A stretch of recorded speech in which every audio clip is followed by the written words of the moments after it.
You're listening to the Colts Blue Zone Podcast with Mike Chappell and Dave Griffiths. Inside the Fox 59 CBS 4 podcast studio, welcome to another Colts Blue Zone Podcast. Alongside Mike Chappell and Joe Hopkins, I'm Dave Griffiths. Big one this weekend. Colts in Jacksonville. We all know how that has gone over the past decade or so. We'll preview the Horseshoes matchup with the Jags, providing an injury update. We've got keys to the game. We'll make predictions. But even before we start with the news, you guys, even beforehand, both of you two owe me an apology. Each one of you. You know why? I know. But you were as wrong as we were. I was 1 point off. 1 point. Last week, I came on here, and I said that the Colts would lose to the Texans 21-20. Final score of the game, 20-20. And y'all looking at me like I have 8 heads. Mike calls me out on our Colts Blue Zone pregame show. I just pointed out that one of us picked the other team to win. And well, one of us was less wrong than the other two. All right? Yeah. You're hanging your hat on that, huh? I am. I was the least wrong out of everyone on this show. I'll give that to you, Dave. So there we go. Very happy. Very happy. All right, let's get to the news then. Stopping me being an idiot here.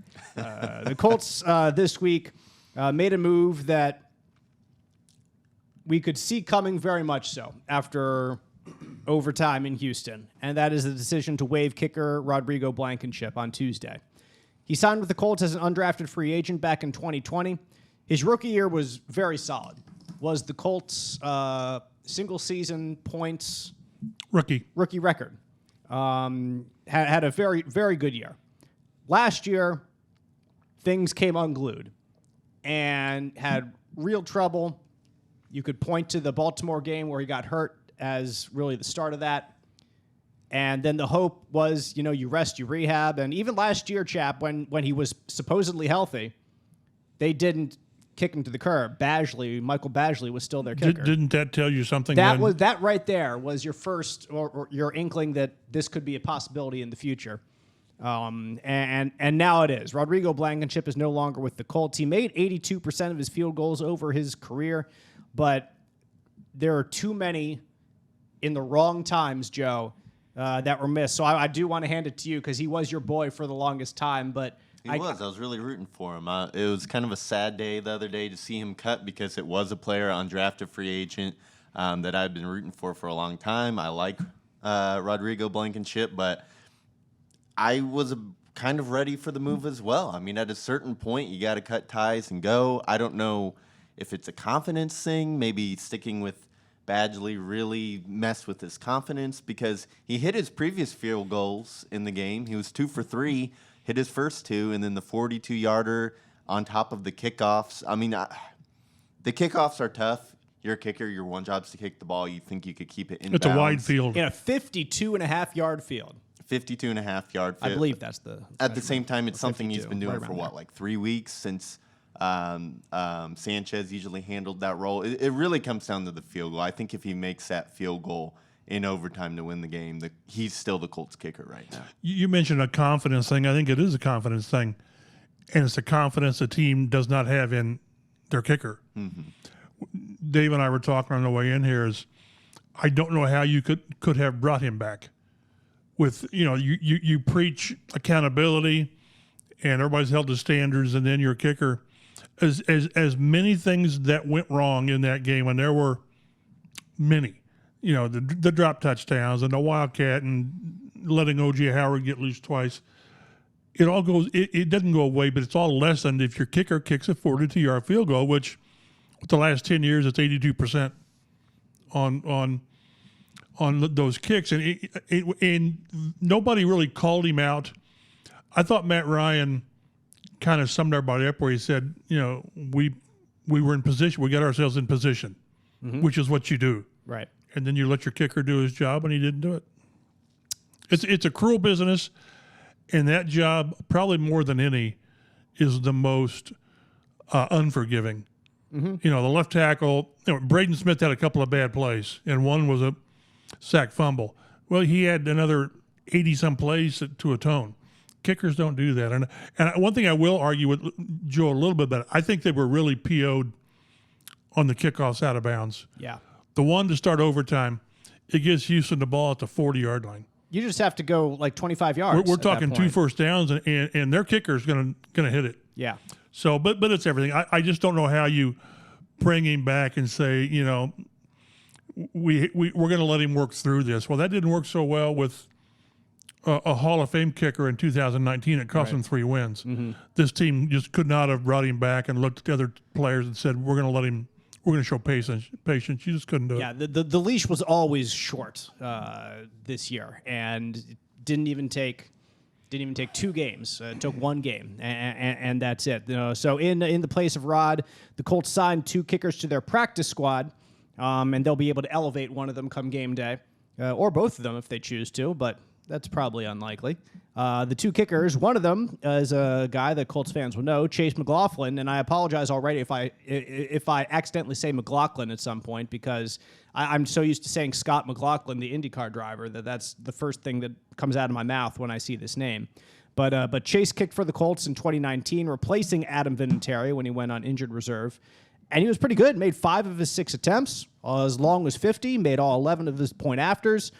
Since then, he's appeared in games for Jacksonville, the Jets, and the Cleveland Browns. Played all 16 games for Cleveland last year, made 71% of his field goals, which is just a awful number. Like I just said, it's not good. No, if Rod makes 82% and he's gone from the Colts 71, you can imagine what that would look like, Colts fans. But there's a reason the Browns spent, I think, a 4th-round pick on a kicker this year. And then he goes out and he kicks a 53-yard game winner or whatever it was, or a 56-yard game winner. 58, I believe it was. Even more. So keep going better. back.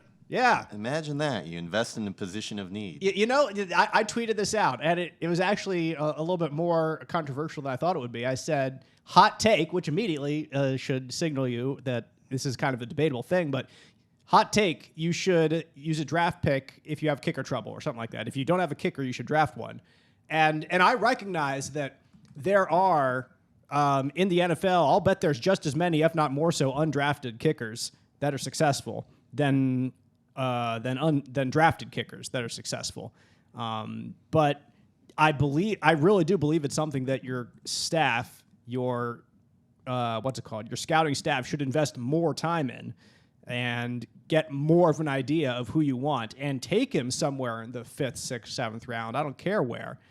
Rather than just let it fall to you and kind of because it seems like an afterthought with many teams. That's what it seems like when you go and you spend an undrafted spot on Rodrigo. He's here for a couple years, and then he doesn't work anymore for a position that, as Mike alluded to earlier, it doesn't have the fudge factor that Braden Smith has at right tackle. You don't have 80 plays that you can get 78 of them well, and then people kind of forget about the 1 or 2 that don't go as well.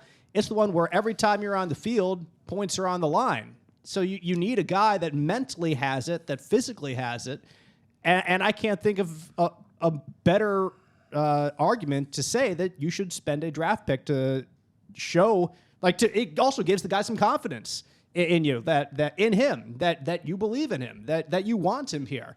Like it makes a lot of sense to me to use a draft pick on a kicker in the proper scenario. And this, I believe, for the Colts is a proper scenario to use a draft pick on a kicker. Yeah, what do you guys – we'll talk about, who's going to be kicking for them in a second here. But I've seen a lot of criticism towards the Colts front office on how they handled the position over the offseason. Like they didn't have enough confidence in Blankenship to bring him back when he was healthy last year. Yet they seem to have enough confidence in the offseason to – not really invest anymore in kicker other than bringing in Jake Varady, who's never kicked in the NFL before, as his only competition. Do you think the Colts should have brought in more competition for Hot Rod during the summer to really push him further than, a undrafted guy who's never kicked before? I think it's harder to find great, consistent veteran competition, though. That's one of the problems. McLaughlin might have been, or McLaughlin, sakes alive, Chase might have been one option to if do I that. can say Dio, you can say Chase McLaughlin. I'm gonna do it. I promise. And they had the other player they signed, Luke Haversick, this week to the practice squad in rookie minicamp as well earlier this year. So, like, I don't know what more they could have done to generate more competition there. Maybe Chap disagrees with me. I don't know. I think they could have brought in more realistic competition for Blankenship. Again, Verite, they were enthralled with the strong leg. Well, that's fine. And the ones he missed in training camp, then not because they were short, but I think if you really had questions, and you did, by the way you handled it last year, then you do find somebody, whether it's Chase or whether it's Badgley, whether it's someone else that you maybe looked at for workouts this week. It didn't smack to me like it was a serious competition in training camp, because again, the resume of Jake Verite is that he learned under Justin Tucker. Right. Well, that's super. I mean, that's great. But yeah, I think this is one that it bit him in the rear end. A lot of we didn't have this as high in our concerns as left tackle and receiver and tight end, but maybe we should have. I think Rodrigo was in my top 10 most important Colts list that we did this offseason. I seem to recall he was. I think you put him on your hot seat or the roster bubble list as well. Yeah, I probably did. Yeah, that's not entirely wrong. Well, and we talked too is Dave and I again, when we're talking, is I think you can argue very strongly that they didn't necessarily bring in a better kicker with these guys. Just a different kicker. Just a different kicker. And as much as you had to make the move, the one thing that you just can't do if you're a quality team, and we'll see if this team, maybe we've all overblown this team, I don't know. But to get into a week-to-week musical chairs at kicker, it will wear out your franchise. It just will. I joked with somebody on Tuesday that it's almost easier to find a short-term left tackle than it is to find a kicker. Mm-hmm. But you just have to, and I mentioned this to Frank yesterday, is so much of how he calls a game, the aggression and when to do whatever, it hinges on how much trust you have in your kicker. And how will what happened Sunday and the kickers you have now, the fact that we didn't mention, Chase's breakdown, which is strange. You've got to bring it up because it's the most ludicrous stat I've ever heard. He's 37 of 49 for his career. He's 8 of 9 on 50-plus yarders. He's 19 for 19 inside the 30, 39, and he's 10 for 21 on 40 to 49. 10 for 21. That's incredible. It's just, I mean, so what does Frank do when he has to kick another 42-yard field goal, and it's 4th and 5? His analytics are going to say you got a better chance of converting 4th and 5 than you do than this guy does of converting a field goal. So I don't know. And the only way you gain trust in a guy is to roll him out there and have him kick. Yep. You can't do it in practice. We watched yesterday and Lucas, he struggled a little bit early when it was just he and the snapper and the holder, and then when they were doing team stuff, he was like 4 for 4, 5 for 5. Mm-hmm. You don't know until Sunday. And the crazy thing is, and I was telling you this again earlier too, and I'll mention it to Joe, is like if those stats between the 40s and the 50s were flipped for McLaughlin, he would be on an NFL team and be consistent somewhere. He would have a couple years long contract if he was 7 of 8 from 40 to 49. It was only 50% above 50 yards. Like that's like what you expect. That's what you hope for an NFL kicker. If it's 50 plus, well, it's maybe a coin flip, and the best ones in the league are better than that. Right. But the good ones in the league can hit 50% of their kicks over 50 yards. But it's just those from 49 and shorter. If it has a 4 in front of it or a 3, you expect them to go out there and make it. And McLaughlin, it's a weird stat that he just has some kind of bugaboo in that range that doesn't work out. And the other option is going with the kicker the rookie, who was a 64% kicker at Arizona, and his forte was was a strong leg where he was 75% touchbacks. Okay, super. That's great. Good for you. You don't get points. You don't get points on touchbacks. That's they're just they're in no man's land here, and you're hoping that Chase or the rookie bails you out. If it's not McLaughlin, I'll be stunned.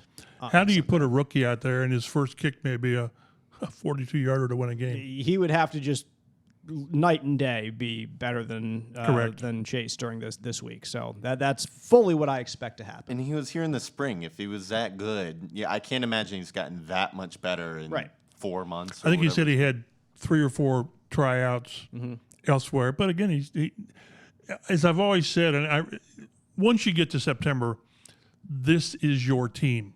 It is.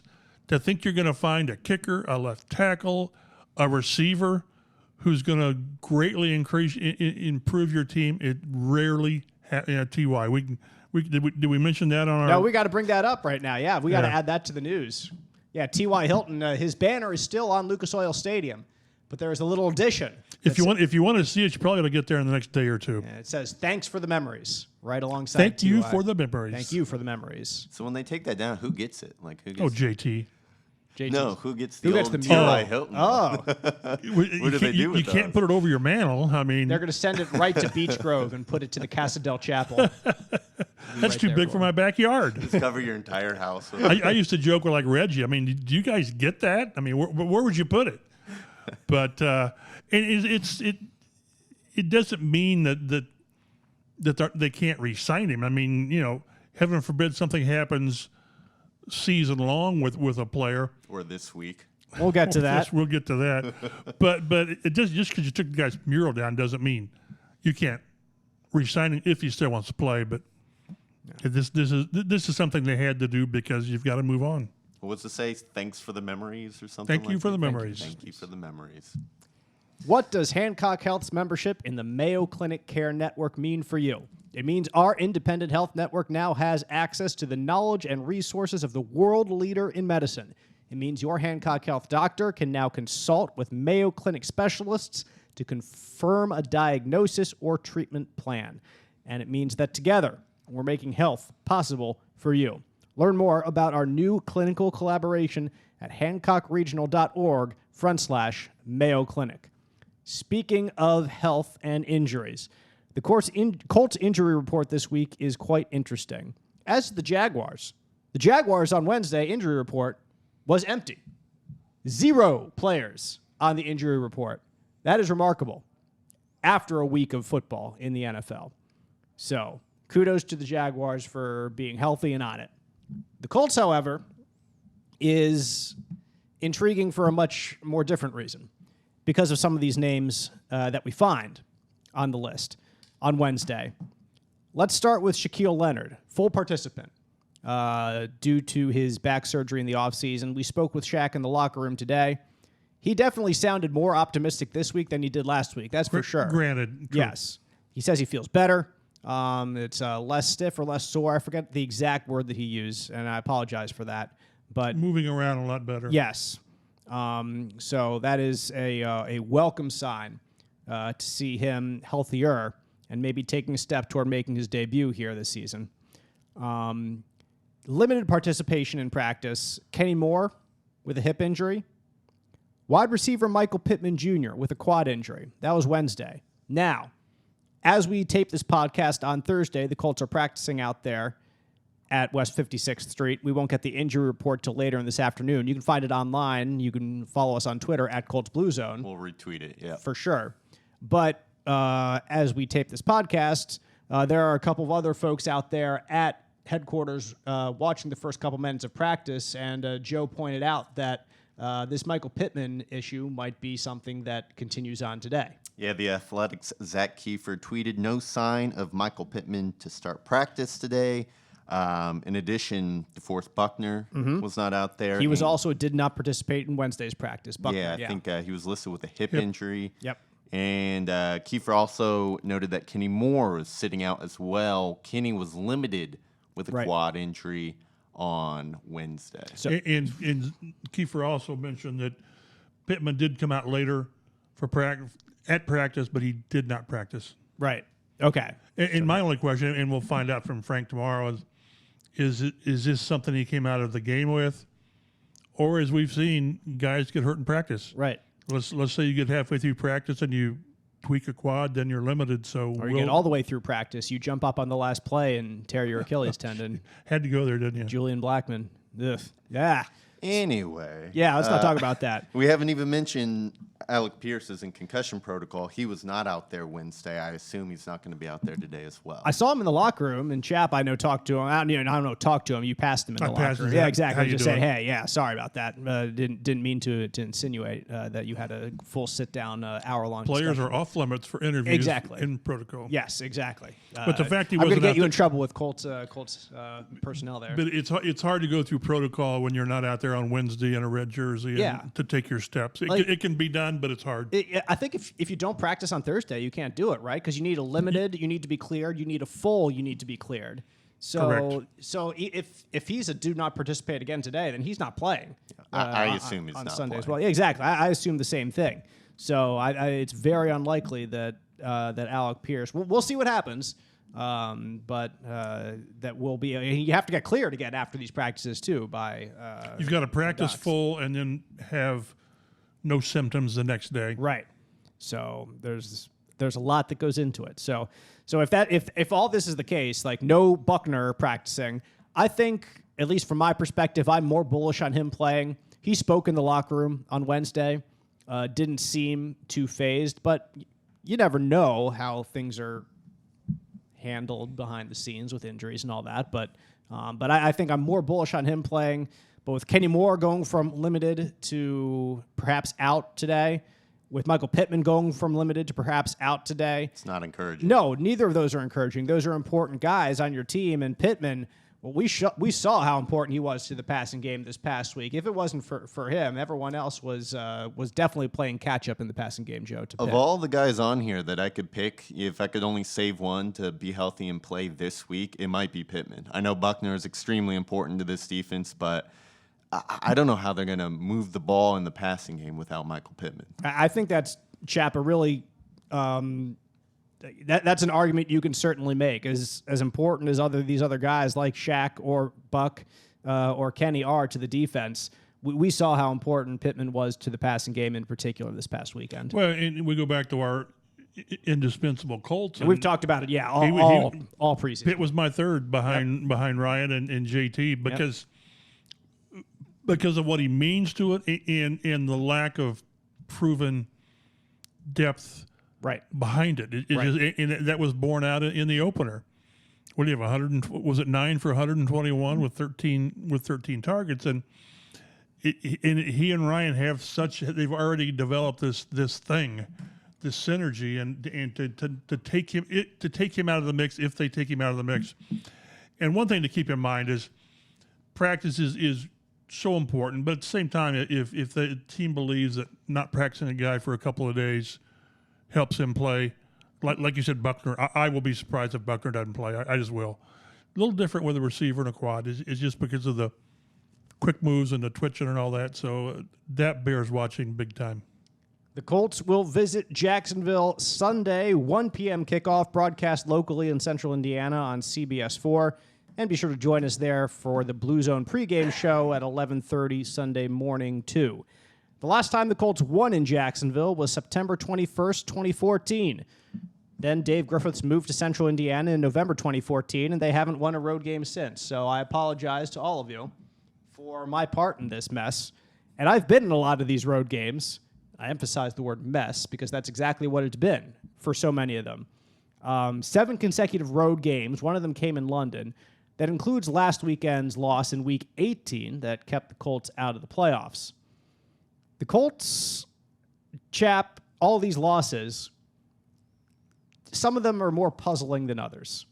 You look back. 6-0. That's the first one I was going to mention. The 6-0 loss in 2018 where the Colts were on a roll. They won 9 out of 10 games to make the playoffs that year. And the one that they lost was to Jacksonville. And I believe Cody Kessler was the starting quarterback, in that game. And then the Colts went out the following week and they shut out the Dallas Cowboys, who were playing really good football themselves. So it's just one hiccup, boom.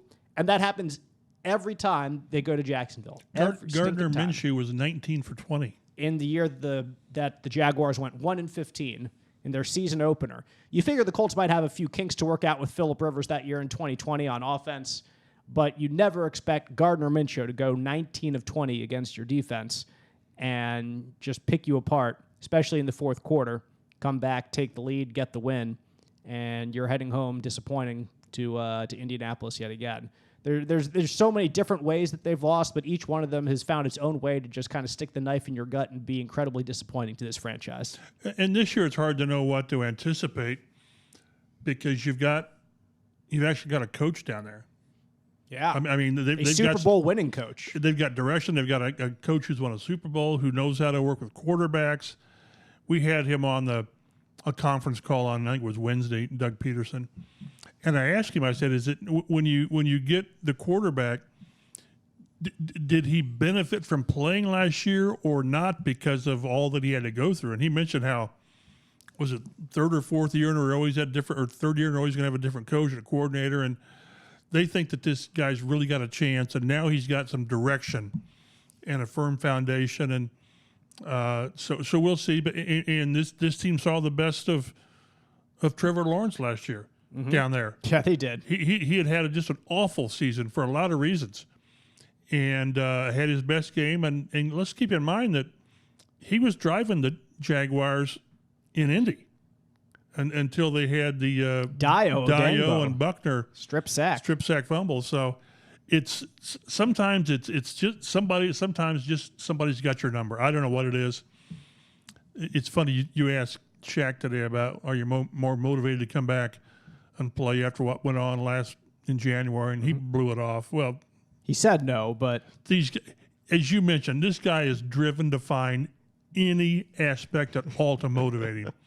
So will he play? I don't know, but with the possible people that they have out, they're going to have people step up, and we don't know if these guys are capable of stepping up because they've not played enough. Joe, the Jaguars are 4-30 since the start of 2020. They've had back-to-back number one overall picks, and you look at their team last year, offense, defense. It's not entirely fair to compare this year's team to last year's, but that's the stats that we kind of have to go on based on most of the personnel they have there. And obviously last year was not a very successful year for them. Yeah, just kind of went through how they finished, and they finished bottom six in most significant offensive and defensive categories. Just to show, like, they've been so bad the last several years, still found a way to beat the Colts in Jacksonville. And then they come into this year with a new coach, kind of a new vibe around this team with the new coach and everything. You still have a ton of young talent on the team. And they almost beat Washington last week. They had the lead. Carson Wentz, I think, with about 2 minutes left, threw for a touchdown to put Washington up 6. Trevor Lawrence had a chance to go win the game with about a minute and a half left, and he threw a pick. So I guess that just tells you they're still dealing with a young quarterback who's figuring things out in his first game in a new offense. But they're not the pushovers, I think, this year that they've been, at least to the rest of the league for the last couple of years. They're going to be a team that, even if they don't win a ton of games, they're going to fight hard and compete. And I think this looks like a maybe 5 or 6 win football team. Yeah, they've definitely got some talent. On offense, you look at running backs like Travis Etienne, who lost all of last year with an injury, was dynamic player at Clemson. James Robinson ran for, 1,000 yards as a rookie a couple years ago as well. Christian Kirk, they gave big money to this past offseason. Big opener. Yeah, he I'm not going to say he paid off, but I will say that he earned his money in week 1. Caught 6 of his 12 targets for 117 yards, including a long of 49. And their rookie defensive end, Trayvon Walker, he definitely showed why the Jaguars were eyeing him over Aiden Hutchinson for that number 1 pick. His athleticism, Joe, is off the charts. I know you're the draft geek among us, so I passed the question on to you that, I mean, with a sack, with an interception, which was a tremendous play to kind of reach across his body on what was the Commanders trying to set up a screen and pick that ball off. He definitely flashed. That's what you want to see from your rookies, and Jacksonville certainly got some flashes from Trayvon Walker there in week 1. Yeah, became the first rookie to record a sack and interception in his NFL debut since T.J. Watt in 2017. That's pretty darn good company. Their running backs, I mean, James Robinson, it's amazing what he's doing just a few months removed from an Achilles injury. 11 runs for 66 yards and a touchdown, also caught a touchdown. ETN gives them an explosive running back out of the backfield. He only had 4 rushes, but he got 47 yards out of them. So he's really a big play threat. This is just a much more dangerous offense and defense with the addition of Trevon Walker. They also had a first-round pick linebacker on the team. So this is a team that, they've been investing a lot of high picks in this team for a long time, but they're getting production out of them finally. That's some really good rushing right there. I mean, 11 rushes for 66 yards. Chap, that's 6 yards a carry. My math's not perfect, but I know that. ETN, 4 rushes, 47 yards. That's 10 yards a carry right there. I mean, there's been some speculation. We saw it in the preseason. What we saw in the preseason was really the Colts' backups giving up a lot of chunk rushing yards. But that just in the past, in history, Gus Bradley has not been quite as focused on stopping the run as a Matt Eberflus team did. Eberflus winning week 1, by the way, with his Chicago Bears on a waterlogged Bermuda grass field at Soldier Field. But anyway, they're as much as we talk about Trevor Lawrence, and understandably so, he's the quarterback, and Christian Kirk, understandably so, he got the big money in the offseason. The key to winning this game might be to slow down that running game of James Robinson and Travis Etienne, because they showed in week 1 that they can both get some chunks when the opportunities present themselves. Yeah, like with any quarterback, even maybe especially a young quarterback, is don't give him the running game to lean on. Yeah. Because then you're not. Then he's thrown when he wants to, not when he needs to. I go back to last week. If the Colts can snare a couple of those touchdowns that were dropped, put the pressure on Davis Mills and make him play. Yep. And if you don't make Trevor Lawrence, do things when he doesn't want to, or if you can't get to him, and the game in January, he had all day. That's why he had the big day. So, and I thought the pass rush at Houston was just not there. I mean, not until really overtime. Quiddy Pay gets 2 sacks finally. But until then, I mean, Ngakoue didn't do much. So this is really going to be. We'll get to the keys of the game, but you just have to limit what they can get on the ground and make Trevor Lawrence beat you when you want him to throw and not when he wants to throw. Yep, they rushed for over 100 yards. Jaguars did last year in the win over the Colts in Jacksonville too. Without Robinson, right? Or Etienne. Yeah, exactly. They were on backups there. I think they had a bunch of carries, so I don't know how real efficient they were. I remember them running over and over and over again, but I know they topped 100 yards in that game. But anyway, all that, and I didn't even mention that the Jaguars lost to Carson Wentz as well with 4 touchdowns and 313 yards passing. He was one of the nominees for the FedEx Air Player of the Week for the NFL as well. So. Oh yeah, Mike and I kind of touched on that a little bit. We did our AFC South roundup and talked about Carson Wentz going out there and slinging 4 touchdowns in his debut, and looking. I can't say sharp because he also threw 2 picks. Yeah. But he was shaky there, sharp elsewhere. He looked like maybe the best version of Carson Wentz in an offense surrounded by playmakers where he can just kind of be a gunslinger out there, which is not what he was asked to do or had around him in Indianapolis last season. I'll tell you, your boy Jahan Dotson looks like a dude for Washington. There's a reason he was the 16th overall pick. I mean, I was way too optimistic, hoping the Colts might be able to get him in the second round because I love this guy coming out, and he's showing right away why he was such a highly touted coming into the league. All right, before we get to our kind of keys to the game here, I do want to throw in 1 or 2 other things, just kind of looking from week 1 to week 2 from a Colts perspective here, guys. The question that I'm going to pose is, who do you think needs to perform better? Let's get one player on offense and defense that needs to perform better than they did week 1 for the Colts to have a better chance at a victory, not just coming home with a tie here in week 2. And since I just kind of spring this on you, I'll be the one. I'll go first, and I'll kind of lead us off. But on defense, I think that Yannick Ngakoue could go a long way. A strong performance from him toward having a better chance at winning. And Chap, you touched on it. Like, get after the quarterback, make the young guy uncomfortable. And Davis Mills looked comfortable the entire game. Until overtime. Exactly. Yes. And then finally they kind of got after him. They might have wore him down. And maybe, hey, you have better endurance. That's great that your endurance is good. I don't want to wait for the fourth quarter or overtime, though, for all your hard work to be realized. It almost, I don't have the stats to back this up, but it almost looked like they started blitzing a little bit more, too, as the game went along. Like maybe. My boy EJ Speed coming up. Huge play. Huge play that really changed the game. Gave the Colts turnover when they needed it, and it scored, and it started the comeback. But, yeah, like you were saying, Yannick was kind of a no-show. I get it because he's matched up with Laramie Tunsil, one of the best left tackles in the NFL. But still, when it's best on best, you need to win at least a couple. Yeah, if it was easy, they'd pay me to do it. You know, they wouldn't pay Yannick $9 million. I'd be like, hey, you can pay me, I don't know, $1 million, and I'll do it. So, yeah, it's not easy. So, yeah. I guess two players jump out at me. Braden Smith has to play better. Yeah. Again, he's at that position to where when you have a couple of bad plays, they cost you. Jerry Stinkin' Hughes. Holy My smokes. goodness. We didn't see that when he was here. Nope. We did not. And I tell you, revisionist history, they gave him every chance. Yep. They did. But then to his credit, he went and really resurrected his career. That's one in my mind with the Hughes. That was just a great defensive play. Yep. I mean, sometimes the defense wins. Mm-hmm. But I think Braden needs, with the edge rushers that Jacksonville's got, he and Matt Pryor had better be on their games.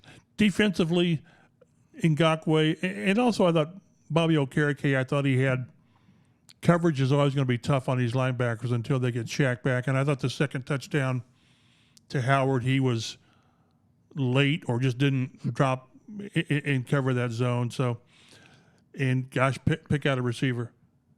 Anyone. Pick out a receiver. I think didn't Paris end up with 3 catches for 40-some yards, I think it was. And 20 yards was on the last play of the game. You know what? This is something else that I tweeted, and I want to bring this up and see what your guys' reaction is. I thought it was, like I said, it was funny, and really funny being not funny, that the Colts would throw him the ball, get him the ball there on that last play of the game purposely. What that shows is this guy is like one of your biggest playmakers on offense. You want to get him the ball and see what he can do here on this last play of the game because, well, we'll see. You know, whoop-de-doo. They did nothing the rest of the game to get him the ball. I know he had a couple of other catches. They didn't come till later, I don't think. And there was no, as I said, getting the ball in his hands, forcing the ball to him, making sure that he's going to get touches. I don't care if it's on a tunnel screen, a bubble screen, a jet sweep, whatever. And I contrast this with what Miami did to Tyreek Hill. And I'm not comparing Tyreek Hill and Paris Campbell. They're in different stratospheres right now in the NFL. But if you're the Colts and you signal that this guy's like one of your biggest playmakers, if not your biggest playmaker on offense, by getting him the ball on purpose on that last play, why aren't you getting him the ball on purpose throughout the rest of the game and seeing what he can do? It made no sense to me. And when I saw it in the last play, like I said, I just laughed because it was funny that, well, now the Colts are finally getting Paris the ball. Okay, congratulations. Finally, he gets a touch here. Yeah, it was a little. We can talk about this in keys to the game in a second.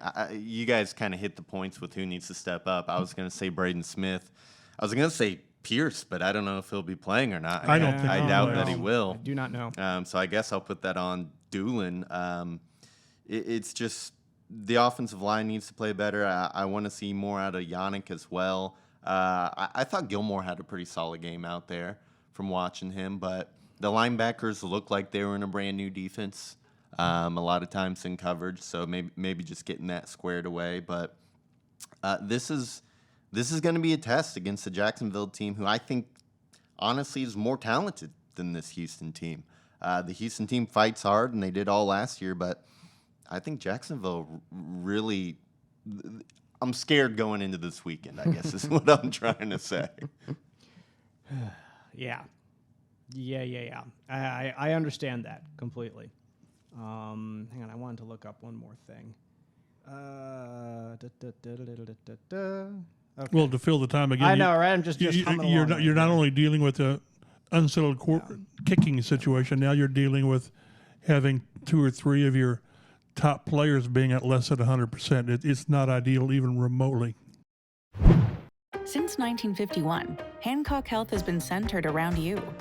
And now, as a member of the Mayo Clinic Care Network, our services are amplified by the world leader in medicine.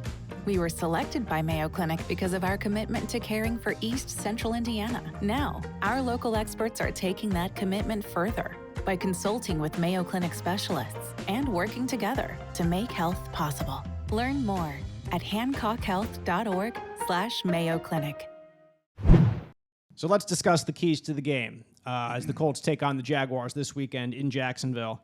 Number one, get downfield passing game going early. Yeah, That'd be nice. That was mine. I don't like the way they started last week with just 3 straight touches to Taylor. Obviously, you want to get Jonathan Taylor involved and get him going, but isn't that exactly what the defense is going to hone in on, especially early in the game? Like, it doesn't need to be this extreme, but I would love to see the Colts on their first play, maybe a play action deep shot to somebody. Third quarter, Houston comes out flea flicker.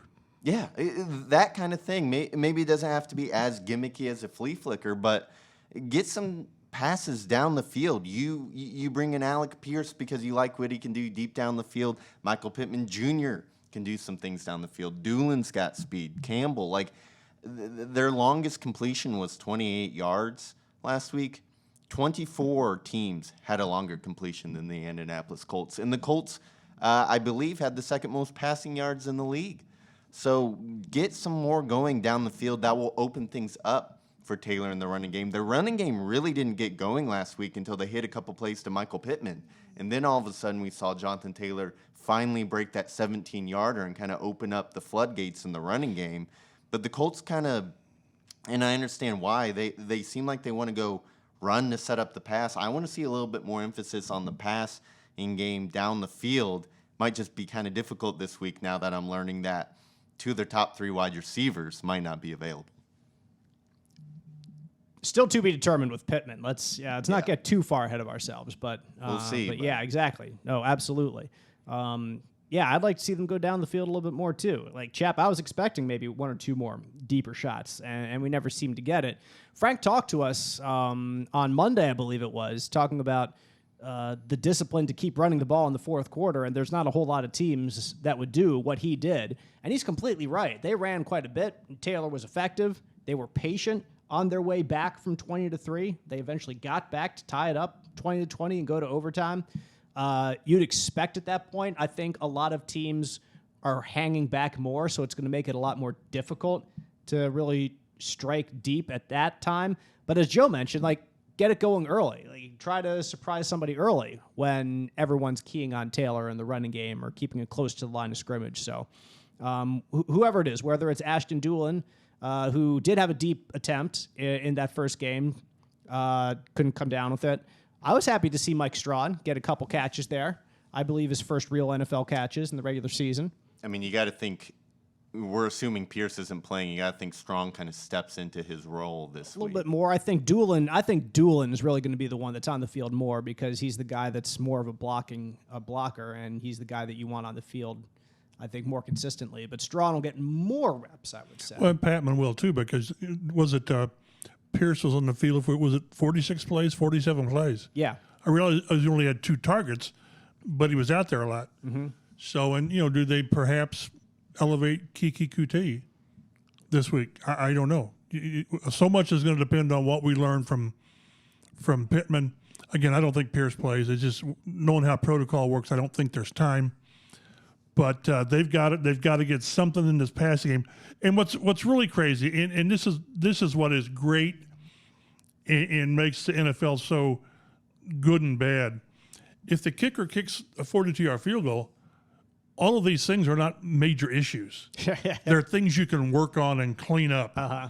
But when you don't, then when you don't make the kick you need to make, all of the deficiencies are glaring. They're just not little things to work on, and that's the way it is. And what they had 517 yards. That was like the 8th most in Indy history, which stunned me. Crazy. It really did. But again, they had like 200 and some yards in the fourth quarter in overtime, so it did come late. So I'm really curious how this receiving thing. We talked to Reggie Wayne today. He's always great. He describes Mike Strawn as Megatron, because he's got the physical attributes of Calvin Johnson. That's a bit of a stretch right now, but he sees big things from this group, and they're going to have to on Sunday. Talk about another area that when you lose is a glaring deficiency. When the Colts get in scoring territory, our second key of the game, they need to convert. Against Houston, Joe, I could not believe the stat when I first saw it, when you put it on the rundown, because it didn't quite register with me that they did it this much last week. They drove into Houston territory 9 times. 9 times. They reached Houston's 30 8 times. 8 drives inside the 30. You came away with just 20 points.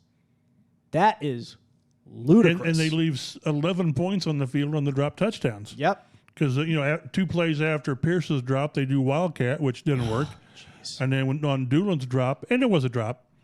I counted it. It's not technically a drop, okay? I had this argument again on Twitter. It's not like there's a difference between you should have caught it and it's a drop.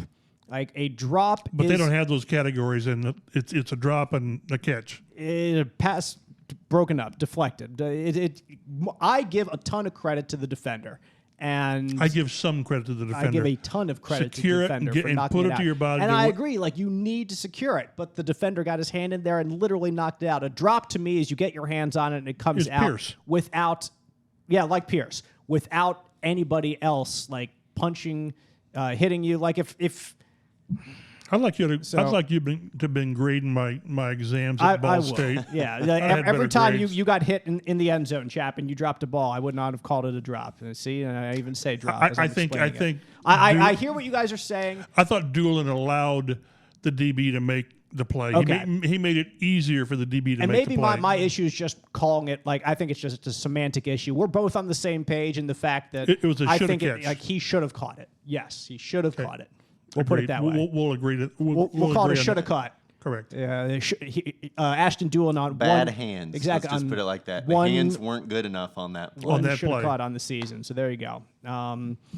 Key number 3, get to Trevor Lawrence early, often. All 3 of the Colts sacks last week came in the fourth quarter or overtime. We've touched this already. Yannick Ngakoue did not have the best of games against Laramie Tunsil. The first time he showed up in the game was a disaster as he got called for roughing the passer on a play. And Trevor Lawrence is going to complete passes all day if you give him time all day. And even last year when he was really dangerous when he got outside of the pocket, he scored through that one touchdown that I remember to Marvin Jones. He got chased out of the pocket. I believe it was Kari Willis who got in him on the backfield. He just spun away from him.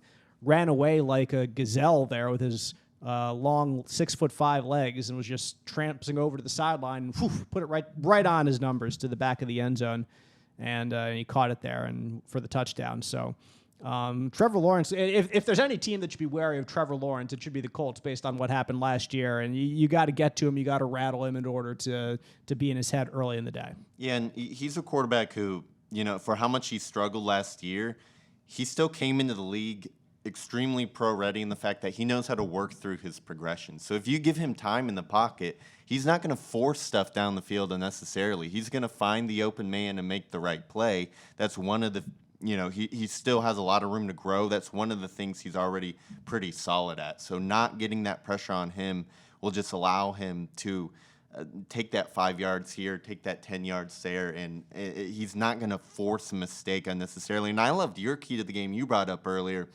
Stop the run.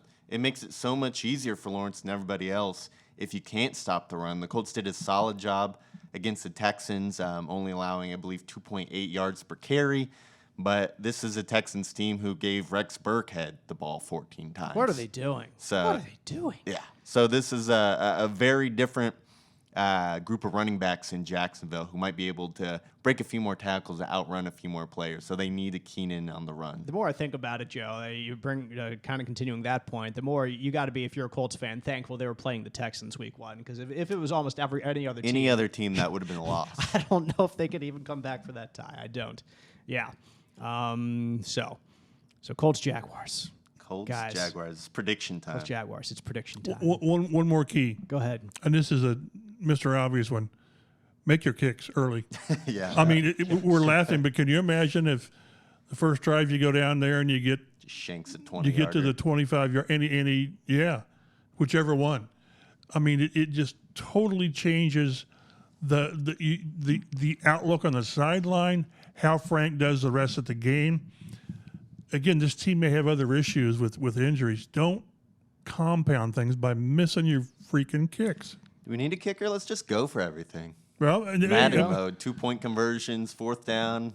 I feel like Frank Wright half wants to do that anyway. We might be halfway down the road to there right now. We laugh. We'll see what happens in the fourth quarter. Yes, Frank Reich will have the last laugh. We'll see. Well, about Frank, that. why did you go with it for 4th and 5? What did you see what our kicker was doing? Yeah, our kicker was like, I think it's way too early to discuss this, but I'll just put it out there anyway. I've seen 2 books, online gambling books.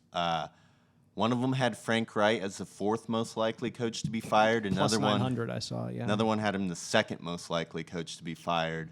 I don't think it's going to happen. I don't think the Colts would even fire him mid-season if they didn't like what he did this year. But I do think it's worth saying that there might be a little heat under his seat. Right now, even if they lose in Jacksonville, I don't think he gets fired. Jim Irsay has continually had his back, even in this offseason. And I don't know if he has it, Mr. Irsay has it in him to really hold back his feelings if they are that strong against someone. I think he still has faith. What I'm trying to say is I think he still has some faith in Frank and Chris. And if they lose this game, I don't think that faith is waning. And after that, things get really tough. Like, they could start with the Chiefs 0-3 or 0-2-1, and the Titans are coming up soon. And who else are they playing? Denver. Tough. Denver. Denver lost to Seattle. Geno Smith, resurrection, back from. But initially, again, I felt pretty good going into the season that, this thing is set up to start 5-2, 4-3 at the worst. But if you can't beat Houston on the road, a rebuilding team and all that, then it brings everything else into possibilities. Right. And that's the bad thing. I think it would have to get really bad, and bad not just by getting beat, but how you get beat. And I just don't see it. But at the same time, this is an owner who he talks about excellence in championships. Lombardies. At least he's on one Lombardi now. He's taking it one at a time. But also what you have to keep in mind is if that's even a possibility in the owner's mind, you can't let it linger. You can't let it get so bad to where a coaching change isn't going to matter. And again, I don't think for a second that Frank Reich loses his team. That's not. I just don't see it. There's too much there. But at the same time, if you're the owner, how long do you let it go to where it's not fixed? And so, no, I don't think it happens. I just don't. But keep in mind, you've got 2 coaches on the staff that have head coaching experience. Yep, that would be John Fox, who's just sitting there kind of twiddling his thumbs a bit. I shouldn't He's say doing that. more He's than doing, that, but no, is. he's... Yes, I shouldn't disparage what he is doing like that, but he's just there. He's not like an official He's a consultant, assistant head coach, right. and all that. And then Gus Bradley as well. So it's not like, who are we going to turn to? Yeah. But I know why it's talked about, because it's the bottom line business. It's only 17 games. I always say you're not allowed a 10-game losing streak like are in baseball. Mm-hmm. You lose 4 games and it's 25% of your season. Right. So I don't think that's the case. But after tying in Houston, my confidence in his team has wavered just a little bit. But I would say we both agree, would find it very unlikely Correct. for anything to happen to Frank Reich right now. During this season, I agree. I think this is a very important season for Frank Reich. If this team doesn't make the playoffs and underperforms and doesn't live up to expectations like it has several of the last few years, I think I'm not saying he will be fired, but I think questions start to crop up in Irsay's head. Is this the right guy? Well, for this weekend, as the Colts take on the Jaguars, Indianapolis goes down to Jacksonville as 3.5-point favorites. The over-under on FanDuel is 44.5, so they're projecting something to the extent of a 24. That's a low over-under, isn't it? It is. A 24-21 ball game, or 23-20 ball game, something in that range. We all know the most accurate of the inaccurate predictions last week belonged to me. So my God, we're going to hear that for a while. So yes, and you're going to pick the Jaguars. Well, we'll find out here. I'll go last this time since I went first last time. Joe, how about you kick us off with your prediction for this weekend? Then we'll have Chap, and then I, as the resident sage in the room, will round us out. I'm going to pick the Colts because if not, like, what point do I have, like, living into the weekend? Like, what is the point of living what is if the I point? don't think the Colts can beat the Jaguars? Exactly. So I'm going to pick the Colts. I'm going to give it a score of 27-20. I don't think it'll be a blowout by any means. I think this will be a competitive football game. I hope the Colts will be able to get their act. It looked like week 1 last week. It looked like the first game they've played in a while because it was. And so hopefully they'll be able to snap the daggone ball correctly. Hopefully they'll be able to catch touchdowns in the end zone when they're available to them. I think they're going to clean up several things. Michael Pittman Jr. playing or not is going to be huge, though. Chap. 23-20. Ooh, you're right around there, right on the line. Yeah, I'm going Jacksonville. You are going Jacksonville? I am. I know. And that's because, again, my confidence was shaken last week because this is a better team than Houston. It just is. Mm-hmm. And you may be I've learned through the years to not get too out of sorts on injury reports early in the. It's Thursday, and guys have a way of playing that don't practice a lot. But I just until this prove it. Prove me wrong, and if they do, fine. And maybe they go out there and they blow the doors off of them, and then all's right in the world for at least another 7 days until KC comes in. But until they prove that they can take care of, clean things up, like Joe said, and win down there, yeah, I'm just I 23-20. Like I said last week about the season I'm on the opening dark side with streak. you. Yeah, darn right. I've brought you over. Come on over to the dark side. There's plenty of room. Like I said with season opening streak, you go broke betting on streaks to end. I have no intention of going broke.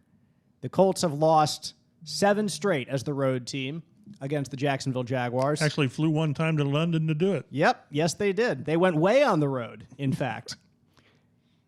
I do not see that changing this weekend. And that's not just to pick the streak. I think that the Jaguars win 27-24. I think that... will there be a key missed field goal in there? There will be a missed field goal somewhere. I don't know where it's going to be, but I believe there's going to be a missed field goal. I can't imagine that you come in and everything is hunky-dory in week 1 with the new system. Can't miss a field goal if you go for it every time. Oh yeah, well if you get inside the 38 times, you're gonna have opportunities. Can you imagine going for every one and going for 2-point conversions every time? Right, that'd be crazy. If you make enough of them, it'll offset. You just have a kicker there to kick off because you want Hawk to punt. You don't want him to do the kickoff. They have Haverstick or whatever the rookie's name. Just bring him in to boot him out of the end zone and just go for everything. And then go sit down. Yeah. Well, I'm not picking on this streak to end. The Colts, the Jaguars have had the Colts number, and there's no sense in me changing my pick until the Colts can shed it. I can't blame you guys because you got to think going into this game, the Jaguars are feeling better about themselves than the Colts feel about themselves right now. Jaguars say, we've been the worst team in the football the past 2 years, and we were so close to winning week 1. Looked good in a lot of areas week 1. The Colts come into this saying we got a lot of things we got to clean up. And their injury report's looking rough, so I get it. But I really hope I can come in here next week and do what Dave did to start the show and be like, I'm the only one who had faith. You'll be wearing your run the damn ball hat. That's right. Well, I still have it, although my key was past the damn ball this week. So. Well, this will be certainly an important week to follow us on Twitter at Colts Blue Zone so we can follow some of these injuries. I will be down in Jacksonville this weekend, so you can follow me at DaveG_sports. As the Colts make their way down to Northeast Florida. You can follow Mike Chappell at mchappell51 and get his work online, fox59.com, cbs4.com, cbs4indy.com, excuse me. And Joe Hopkins is at Roto Street Joe. Any fantasy flubs or fantastic finishes from week 1 for you, Joe? I'm sorry, what? Fantastic fantasy finishes for you or flubs? Dude, I'm in 5 leagues. I won in every single one. Yo! Except the one you care about? Except the league I'm playing my wife. Oh. She won, which honestly might work out in my favor to keep the wife happy. Okay, so. good deal. Good quick fantasy story to wrap things up. Colts, Jaguars, 1 p.m. Sunday, broadcast in Central Indiana on CBS 4. And join us there at 11:30 a.m. for the Blue Zone pregame show as well. We appreciate you listening, and we'll see you next week on the Colts Blue Zone podcast.